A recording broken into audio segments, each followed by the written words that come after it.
Oke, selamat datang di pembahasan kita kali ini. Hari ini kita bakal ngelakuin sesuatu yang lumayan seru.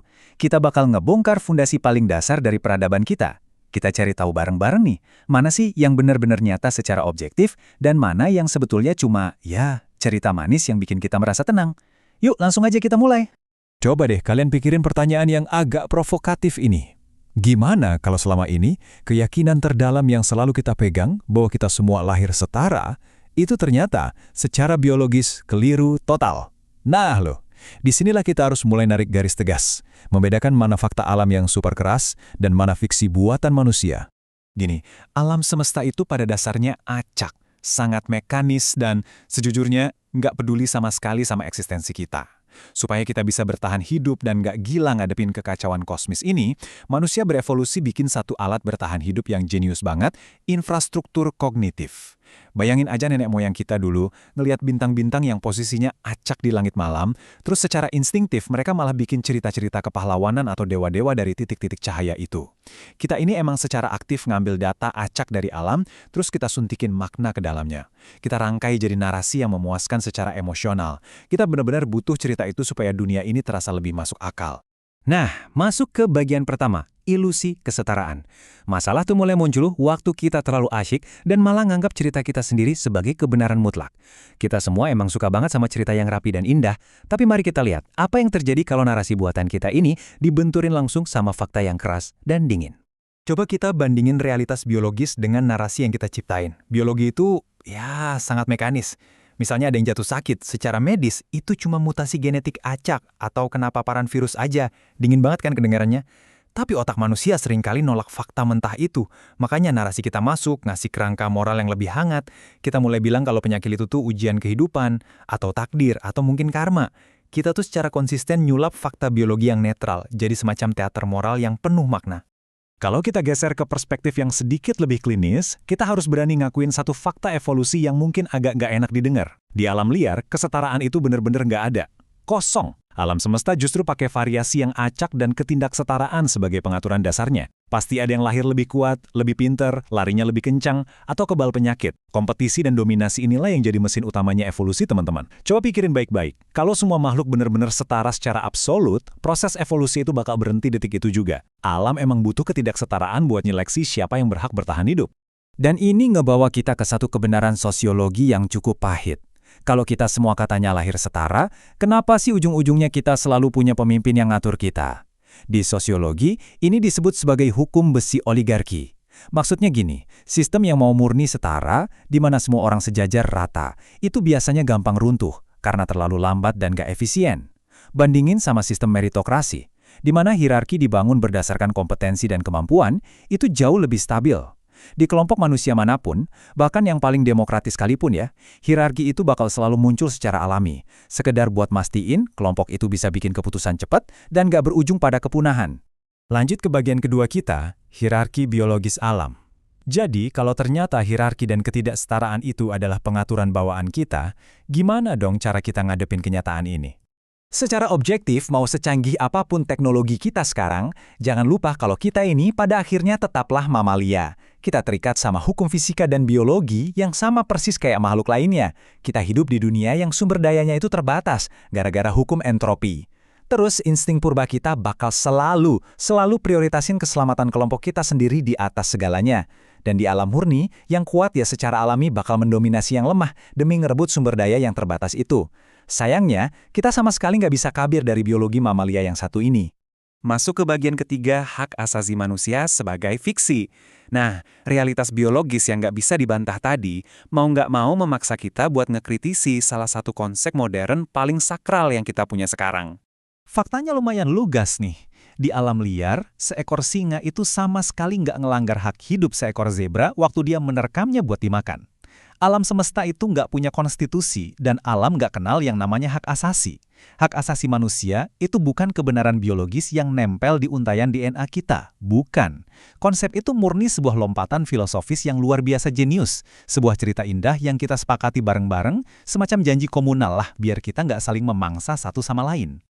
Tapi, ada kelemahan struktural yang cukup besar dari konsep hak asasi modern ini, yaitu kontradiksinya. Kita sering banget dengan lantang mendeklarasikan hak-hak universal. Oh, semua orang berhak dapat rumah layak atau nutrisi yang cukup. Tapi masalahnya, kalau nggak ada satu kekuatan absolut yang benar-benar punya kewajiban tanpa syarat, plus sumber daya tanpa batas, buat nyediain semua itu, klaim hak tadi ya bakal runtuh. Ketika sebuah hak cuma dilempar ke ruang hampa tanpa ada otoritas mutlak yang wajib menuhinya, hak itu pada praktiknya cuma berubah jadi sekedar daftar harapan yang emosional. Lebih jauh lagi nih, kalau kita bedah secara analitis, konsep hak asasi ini seringkali punya bias. Dia tuh akarnya kuat banget dari tradisi filsafat barat sekuler liberal yang emang sangat memprioritaskan individualisme dibanding harmoni komunal. Dan kalau kita lihat realitas geopolitik, narasi hak asasi ini nggak jarang cuma dijadiin alat teater moral aja sama negara-negara adidaya. Sering kan dipakai buat ngasih tekanan politik ke pihak lawan. Ini ngebuktiin kalau hak asasi manusia itu lebih sering berfungsi sebagai instrumen kontrol kekuasaan, alih-alih hukum kosmis yang absolut dan suci. Lanjut ke bagian keempat, mitos yang mengelola perebutan kekuasaan. Sekarang muncul pertanyaan kritis dong, kalau emang konsep kesetaraan dan hak asasi itu secara biologi fiktif dan secara struktur itu rapuh, kenapa sih kita masih berpegang teguh mati-matian sama konsep-konsep itu?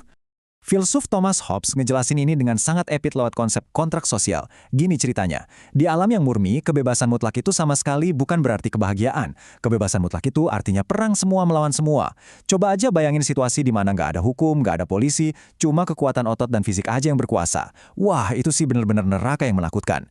Makanya, secara rasional, kita rela buat nyerahin kebebasan alami kita yang absolut itu ke sebuah otoritas pemerintah.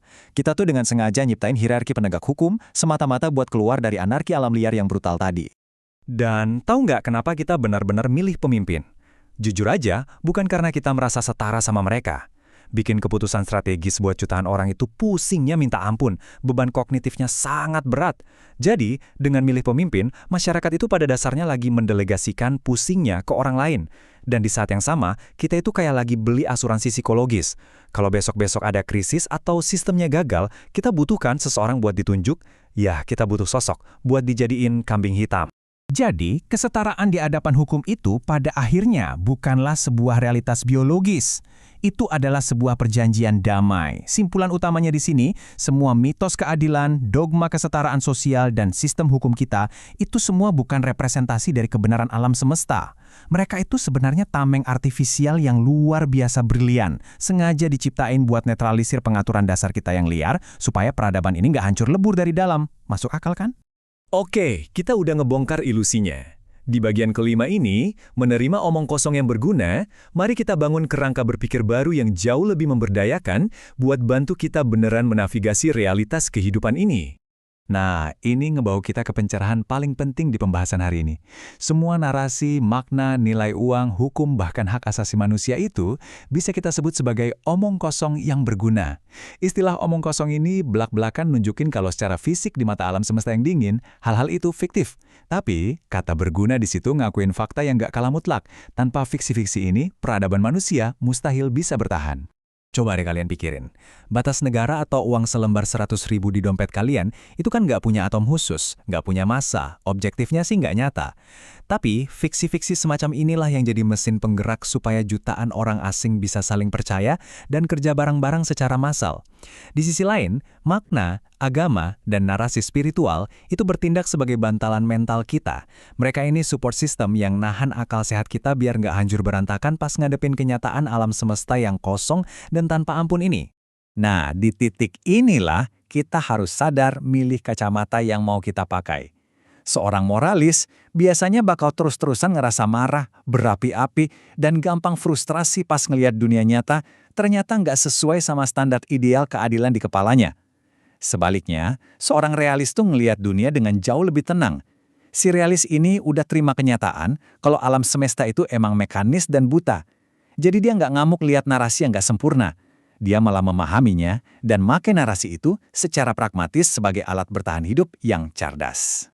Bahkan kalau kita mau pakai sudut pandang yang super analitis, aktivitas kayak spiritualitas atau doa itu nggak perlu selalu dilihat sebagai ajang debat dogma soal siapa yang paling benar. Praktik-praktik ini bisa dihargai dengan penuh empati sebagai teknologi psikologis tingkat tinggi loh. Hal-hal ini memfasilitasi kebutuhan eksistensial kita yang paling dalam untuk bersandar pada sesuatu yang lebih besar. Fiksi ini bantu kita jaga kewarasan di dunia yang kadang gila dan ngasih ruang buat kita ikut main di teater agung kehidupan ini tanpa harus kehilangan identitas diri atau jadi budak narasi kelompok fanatik. Sebagai penutup pembahasan kita, saya mau ninggalin satu pertanyaan mendalam buat kalian renungin. Lain kali nih, kalau kalian lagi ngerasa marah besar gara-gara perdebatan politik, atau adu argumen ideologi, atau ngelihat ketidakadilan sosial, coba deh berhenti bentar dan tanya ke diri kalian sendiri. Apakah kalian benar-benar lagi bertarung mati-matian demi ngebela sebuah kebenaran alam semesta yang objektif, atau jangan-jangan kalian cuma lagi kebawa emosi oleh secuil omong kosong yang berguna? Menyadari perbedaannya adalah langkah pertama menuju kebebasan berpikir yang sesungguhnya. Oke, itu aja buat hari ini. Makasih udah ngobrol dan mikir bareng, dan sampai jumpa di pembahasan seru berikutnya.